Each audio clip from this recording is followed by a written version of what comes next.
Alright, so we have not posted in quite a while, so we figured we'd do some updates. The first update was that we got our house ready to sell, and we put it on the market, and then what happened that same day? Somebody put an offer in. Somebody put an offer in, and we are under contract. So you'll notice everything. Jay painted the pool deck out here, and so we have been packing and packing and packing. We are going to stay in the same town area that we are. Just a little farther away. Just a little further away, but we are going to stay with my dad for a little while, which is making us a little nervous with the virus. There is a lot of stuff going on. We are supposed to, teachers report back next Friday, which is in like 5 days. And there was a vote to push back schools again, to delay schooling for 2 weeks. So that'll give teachers more time to figure out what's happening. And currently there's a big debate versus online schooling and in-person brick and mortar schooling. Our preference would be e-learning. You've seen that we've stayed socially distant.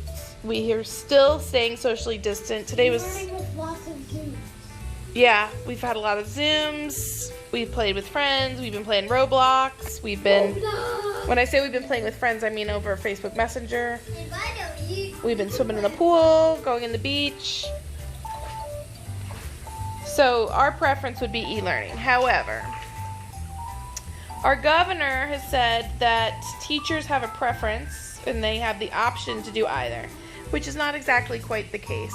We were told we had to fill out a form, and then if it's possible, we get e-learning based on the needs of the school.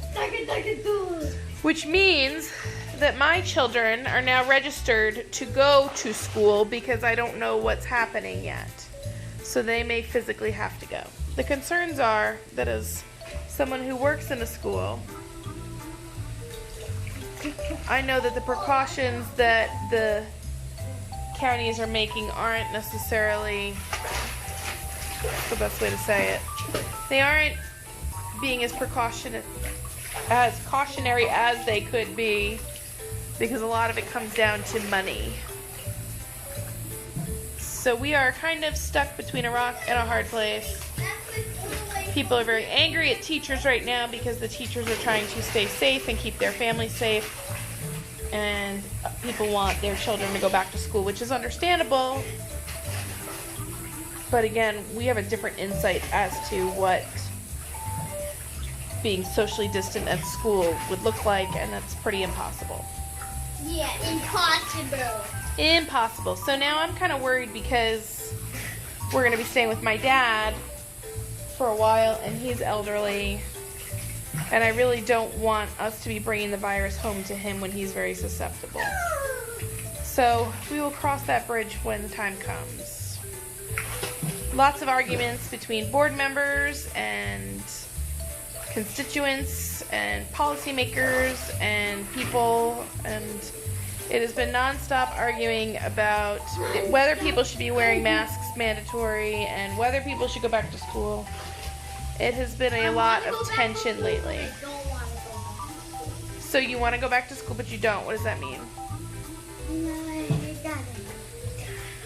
I don't want to go back to school because I don't want to wear masks 8 hours a day, but then but we do want to see our friends. See our friends. Yeah. So if they do go back, they have to wear masks for 8 hours a day, which we're fine with, and we've been training them to do that. But oh, and my hamster's doing good. Hamster's doing great. I heard them all night last night. And the pineapple, that's why we thought we would post too, is ready to go. I know everybody was interested in those pineapples for a while. But yeah, our house is pretty empty. Selling a lot of furniture, and We're going to sell our beds if you want to buy them. Parker sold his bed today. We're going to sell my bed soon. Yeah. On Wednesday, probably. But we have an awesome realtor, and she posted our house and listed it, and 11 hours later we had a contract. Yay! So I think we did what was right for us with the coronavirus, and you all know we stayed home, and we've just been working on the house since March. So I think about how we started, and I was like apologizing because the fence hadn't been power washed, and now it looks good. So just to check in with everybody, we're all doing great, hanging in there. I went into a store this morning. I didn't tell you boys. No, Daddy told us. Daddy told you? I went to Michael's. I did an online order like I normally do. And it was pouring last night. I didn't want the people to come to the car. I could do a handstand. Show us. Woo! And so this morning I was like, you know what? I don't have the kids with me. I'm gonna run in. And so I literally, it was 2 minutes. I walked in, had my mask on, got my order, and left. I tried to go at a time where there wasn't a lot of people. I'm getting very worried about going back to work next week. Everything is up in the air. We don't know how we're teaching, what we're teaching, where we're teaching, when we're teaching, who we're teaching. We don't know anything. All I know is I'm going to teach 3rd grade. You're gonna teach 3rd grade? No. So he's going to teach 4th grade a lesson. A big lesson. That's how to say true kid of yourself. How to stay social distance. We are still staying socially distant.